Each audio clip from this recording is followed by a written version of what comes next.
కృష్ణా జిల్లా పెనమలూరులో టీడీపీ రాజకీయం రసవత్తరంగా సాగుతుంది. టికెట్ ఇచ్చేది లేదని చెప్పేసినా మాజీ ఎమ్మెల్యే బోడే ప్రసాద్ తన ప్రయత్నాలు మాత్రం ఆపడం లేదు. ఇప్పటికీ టికెట్ తనకే వస్తుందని నమ్ముతున్నారు బోడే ప్రసాద్.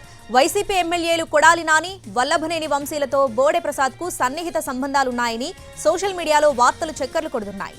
వాళ్ళిద్దరితో ఉన్న సన్నిహిత సంబంధాల కారణంగానే బోడే ప్రసాద్కు టీడీపీ టికెట్ ఇవ్వలేదని వాటి సారాంశం. అయితే కొడాలి నాని, వల్లభనేని వంశీలతో తనకు ఎలాంటి సంబంధాలు లేవంటున్నారు బోడే ప్రసాద్. వారితో సన్నిహితంగా ఉన్నట్టు నిరూపిస్తే రాజకీయాల నుంచి తప్పుకుంటానంటూ సవాల్ విసురుతున్నారు. ఇక పెనమలూరు నుంచి వైసీపీ తరపున మంత్రి జోగి రమేష్ పోటీ చేస్తున్నారు. అందుకే బలమైన అభ్యర్థి కోసం టీడీపీ అన్వేషిస్తుంది. బోడే ప్రసాద్ కు టికెట్ నిరాకరించి దేవినేని చందు, మాజీ మంత్రి ఆలపాటి రాజాల పేర్లను పరిశీలిస్తుంది. ఇందుకోసం సర్వేలు కూడా చేస్తున్నారు. అయితే బోడే ప్రసాద్ మాత్రం ఎడతెగని ప్రయత్నాలు సాగిస్తున్నారు. టీడీపీ వేరే ఎవరికైనా టికెట్ ఇస్తే ఇండిపెండెంట్ అభ్యర్థిగా ఆయన పోటీ చేసేందుకు బోడే ప్రసాద్ ప్రయత్నిస్తున్నట్టు తెలుస్తోంది.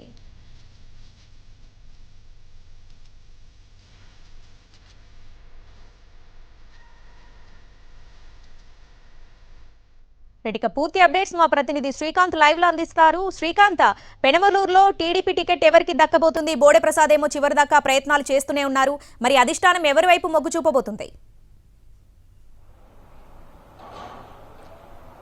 ఉమ్మడి కృష్ణా జిల్లాలో పెనమలూరు సీట్ అనేది ఇప్పుడు హాట్ సీట్గా మారింది. ఈ సీటుకు సంబంధించి ఎవరికి అభ్యర్థిని టీడీపీ అధిష్టానం కేటాయిస్తుంది అనేది హై టెన్షన్ అయితే ప్రస్తుతం నెలకొంది. ఎందుకంటే ఈ సీటుకు సంబంధించి మొదటి నుంచి కూడా పెద్ద ఎత్తున కమ్మ సామాజిక వర్గం నుంచి కూడా పోటీ కూడా నెలకొన్న నేపథ్యంలో ఇన్ఛార్జిగా ఉన్నటువంటి మాజీ ఎమ్మెల్యే బోడే ప్రసాద్ టికెట్ కోసం ప్రయత్నాలు చేసినా ఆయనకి టికెట్ కేటాయించలేమని చెప్పి అధిష్టానం నుంచి సమాచారం ఇచ్చిన నేపథ్యంలో ఆయన కొంత ఆగ్రహానికి కూడా గురయ్యారు. అదేవిధంగా తన ఆవేదన అంతా చంద్రబాబు దగ్గరికి చెప్పే ప్రయత్నం చేశారు. అయినప్పటికీ కూడా ఈ ఒక్కసారికి మాత్రం టికెట్ కేటాయించలేము అనే విషయాన్ని స్పష్టంగా కూడా చెప్పిన నేపథ్యంలో ఆయన ఇండిపెండెంట్ గా అయినా చంద్రబాబు ఫోటోతో పోటీ చేస్తానని కూడా ప్రకటించి ప్రస్తుతం ప్రచారం కూడా గత 4 రోజులుగా కూడా కొనసాగిస్తున్న నేపథ్యంలో తాజాగా ఆయనకి టికెట్ కేటాయించకపోవడానికి ప్రధాన కారణం ఆయనకి వైసీపీలో ప్రస్తుతం కొనసాగుతున్నటువంటి కొడాలి నాని, అదేవిధంగా వల్లభనేని వంశీతో ఉన్నటువంటి సన్నిహిత సంబంధాలే టికెట్ కేటాయించలేకపోవడానికి కారణాలని సోషల్ మీడియాలో ప్రచారం జరుగుతుంది. దాని మీద ఆయన ఈ రోజున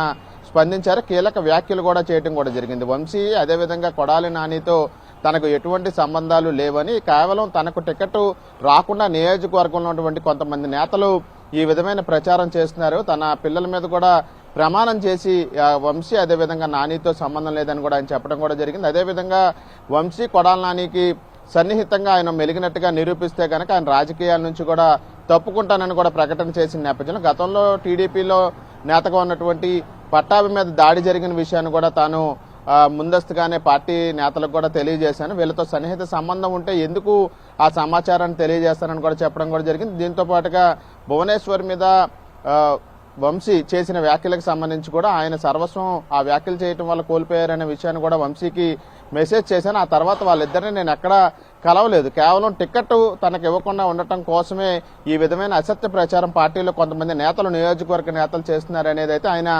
ప్రస్తుతం చేస్తున్న ఆరోపణగా ఉంది. ఈ నేపథ్యంలో పూర్తి స్థాయిలో ఇప్పుడు పెనమలూరు సీటుకు సంబంధించి వైసీపీ నేతల రాజకీయం అనేది ప్రస్తుతం అక్కడ కీలక మలుపులు తిరిగిందని కూడా చెప్పుకోవచ్చు. బోడే ప్రసాద్కి టికెట్ కేటాయించలేమని అధిష్టానం చెప్పిన నేపథ్యంలో ప్రస్తుతం మాజీ మంత్రి ఆలపాటి రాజాతో పాటు దేవినేని చంద్రశేఖర్ అయితే పూర్తి స్థాయిలో ఆ టికెట్ కోసం ప్రయత్నాలు చేస్తున్నట్టుగైతే మనకి తెలుస్తుంది. ఇప్పటికే రాబిన్ శర్మ టీం కూడా దేవినేని చంద్రశేఖర్తో భేటీ అయ్యే వివరాలు కూడా తెలుసుకున్నారు. ఇక ఆలపాటి రాజాకి సంబంధించిన టీం కూడా ప్రస్తుతం పెనమలూరులో కొంతమందితో అక్కడ పోటీ చేస్తే ఏ విధంగా ఉంటుందనే అంశానికి సంబంధించి వివరాలు కూడా సేకరిస్తున్నట్టుగా తెలిసింది. ఇక ఇటీవలే పాతసారథి వైసీపీ సిట్టింగ్ ఎమ్మెల్యే ఇప్పుడు నూజివీడు టీడీపీ అభ్యర్థిగా ఉన్నారు. ఆయన అనుచరుడిగా ఉండి కమ్మ కార్పొరేషన్ చైర్మన్ గా పనిచేసి రాజీనామా చేసినటువంటి తుమ్మల చంద్రశేఖర్ కూడా ఆయన ద్వారా పాతసారథి ద్వారా పూర్తి స్థాయిలో టికెట్ కోసం ప్రయత్నాలు చేస్తున్నట్టుగైతే మనకి స్పష్టంగా తెలుస్తున్న నేపథ్యంలో ఖచ్చితంగా కమ్మ సామాజిక వర్గానికి సంబంధించిన వ్యక్తికే టికెట్ ఇచ్చే అవకాశాలు అయితే స్పష్టంగా ఉన్నాయి. ఇక్కడ కమ్మ అదేవిధంగా మైనార్టీ వర్గాలకు సంబంధించిన ఓట్ బ్యాంక్ ఎక్కువగా ఉండటం ఈ రెండు వర్గాల్లో ఒకటికి ఇవ్వాలని భావించినప్పటికీ కూడా టీడీపీ అధిష్టానం మాత్రం మంత్రి జోగి రమేష్ మీద గెలవాలంటే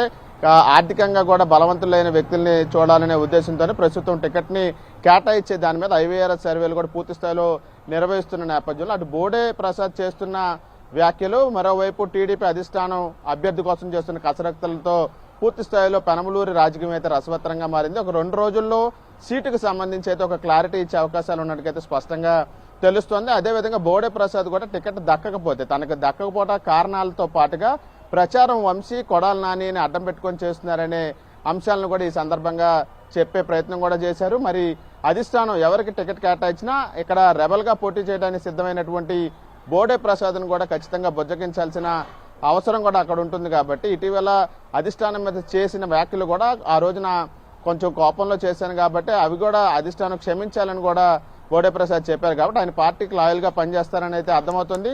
ఆయనకి టికెట్ వస్తుందని ఆయన పూర్తి స్థాయిలో నమ్మకంగా ఉన్నప్పటికీ వేరే వాళ్ళకి టికెట్ ఇస్తే కనుక బోడే ప్రసాద్ని కలుపుకొని వెళ్లాల్సిన అవసరం కూడా ఉన్నట్టయితే మనకు అర్థమవుతోంది. Right Srikanth, thanks for the updates.